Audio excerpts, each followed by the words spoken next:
এত নাক কান ফুটানোর সময় আমাকে যদি পুরো মাথায় ফুটিয়ে দিলে তাও আমি জানাম না। আচ্ছা সুই দিয়ে ফুটালে ব্যথা লাগে, কিন্তু এটা দিলে কোনো ব্যথা নেই। এটাতে একবারে চাকরি করতে একবারে হয়ে যায়। আরে বাচ্চাদের তো ওর সামনেই তো নাক কান ছোট বাচ্চাদের যখন মারবে তখন আমাকে মোটা ও ভগবান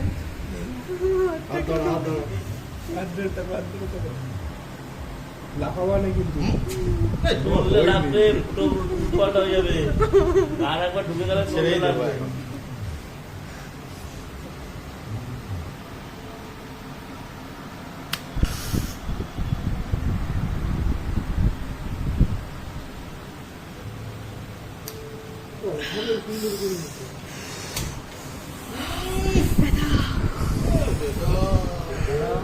বিশাল